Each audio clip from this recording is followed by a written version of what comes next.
Tot 8,5 jaar gevangenisstraf geëist voor omvangrijke drugssmokkel in de Vlissingse haven. Volgens het Openbaar Ministerie gingen de bendeleden bedreigingen en geweld niet uit de weg. En verder in het nieuws vandaag. Terneuzen is klaar met vieze lucht en nieuwe foto's van de ramp gevonden.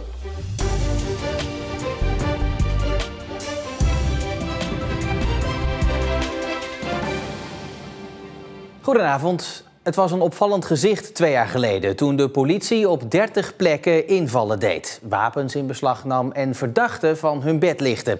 Allemaal vanwege omvangrijke drugssmokkel in de Vlissingse haven. En vandaag maakte het Openbaar Ministerie de strafeisen bekend.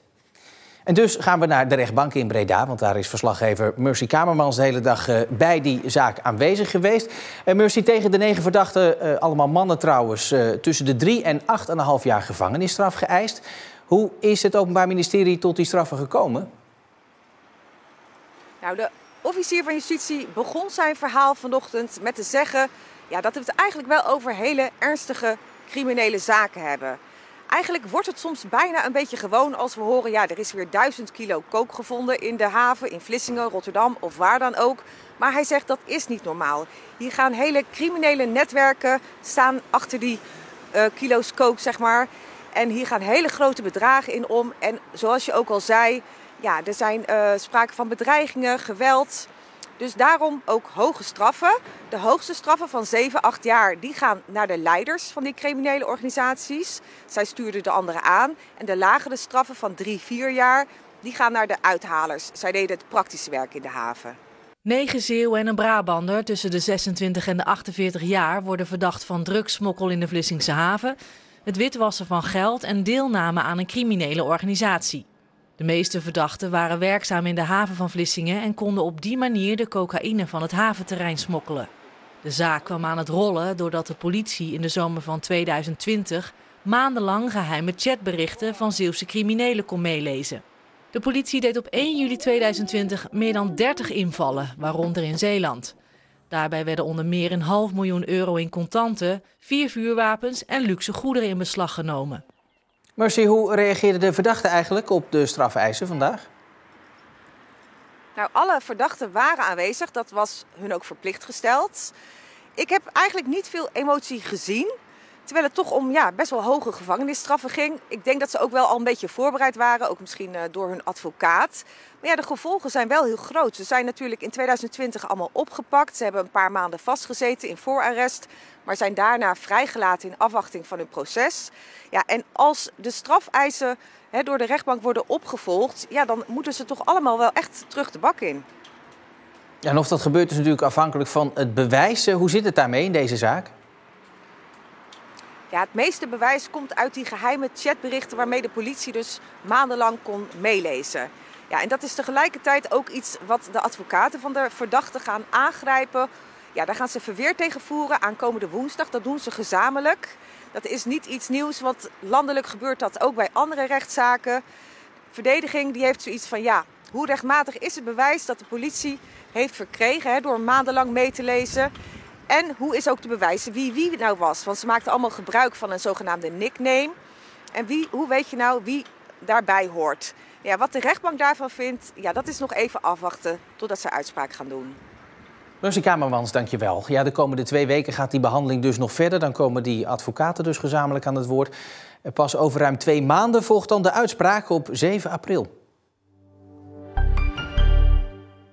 Als eerste Zeeuwse gemeente heeft Terneuzen een handtekening onder het Schone Luchtakkoord gezet. En daarmee wil de gemeente extra aandacht geven aan de luchtkwaliteit. We vinden het ontzettend belangrijk dat we aandacht hebben voor onze leefomgeving. Er gebeurt hier van alles. Kijk maar achter je, de nieuwe zeesluis bijvoorbeeld. Straks weer heel veel transportbewegingen, nieuwe bedrijvigheid.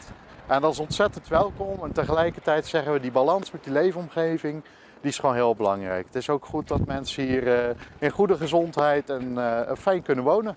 Toch voldoet de gemeente op dit moment aan de Europese normen.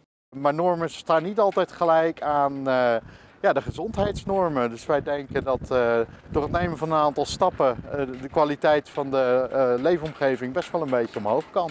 Daarom onderzoekt de gemeente hoe het nog beter kan, bijvoorbeeld de aanpak van fijnstof. Er zijn een aantal hele concrete stappen en er zijn erbij die moeten we verder onderzoeken. Nou, we kunnen het nu al heel goed meten.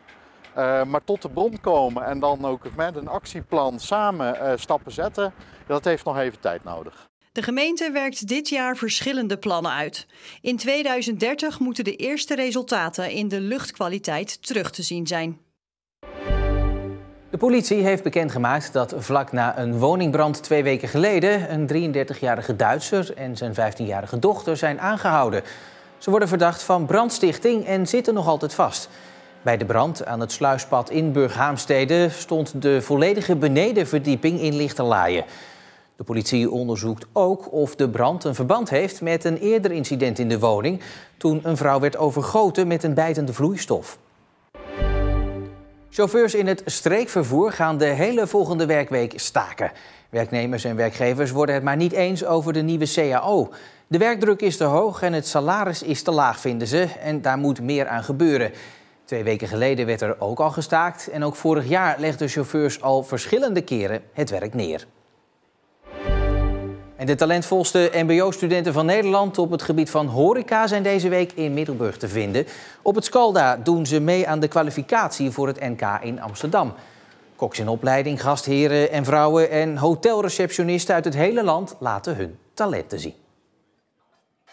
Het is leuk om elkaar zo mee bezig te zien en zien hoe iedereen het op een andere manier doet.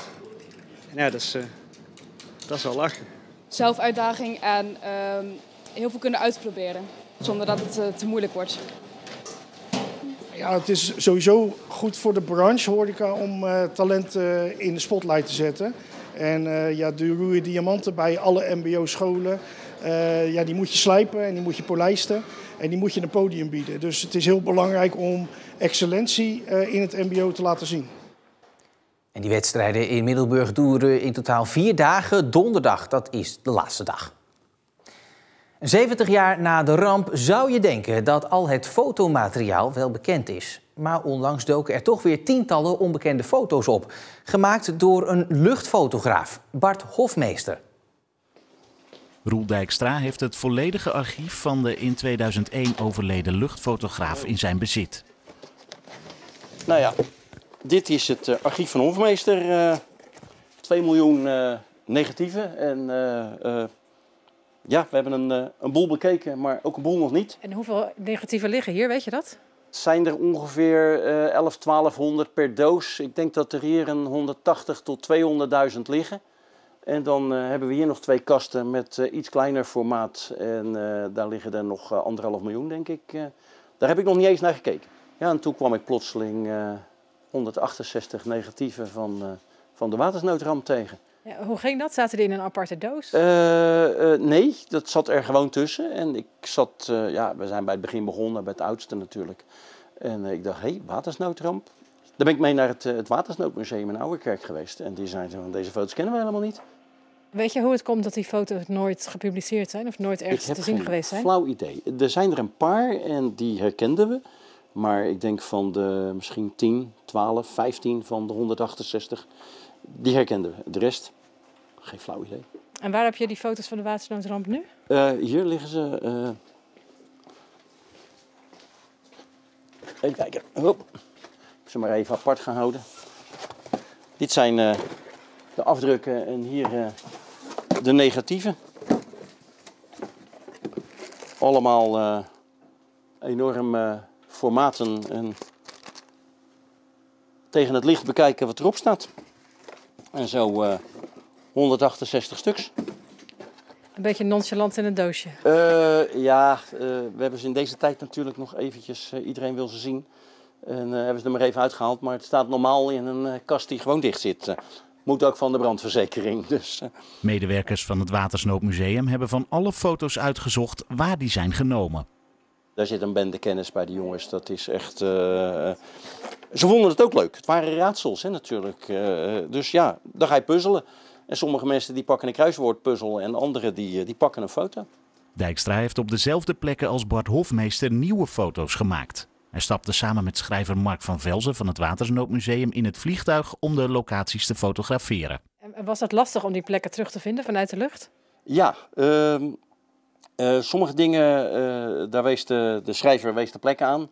En ik zat met die oude foto voor mijn neus en ik dacht van, waar? In hemelsnaam, ik zie het niet. Dus ja, dan de camera maar uit het raam hangen en hopen dat er uiteindelijk opkomt wat we nodig hebben. En dat is wel gelukt. Het boek, getiteld De watersnoodramp en de deltawerken vanuit de wolken, met daarin de oude en ook de nieuwe foto's, wordt op 1 februari gepresenteerd tijdens de nationale herdenking van de ramp. Het was echt wel een mooie zonnige dag. Er stond wel een krachtige noordwestenwind, dus je moest eigenlijk niet op de fiets zijn vandaag. Vanmiddag waren er ook lokaal wat kleine stapelwolken. Morgen dan iets meer bewolking en vooral in de ochtend kans op wat lichte regen. Het wordt dan 8 of 9 graden. En tot zover alweer Zeeland Nu voor vandaag. Meer nieuws natuurlijk altijd in onze app en ook op omroepzeeland.nl. Ik wens je voor nu nog een hele fijne maandagavond.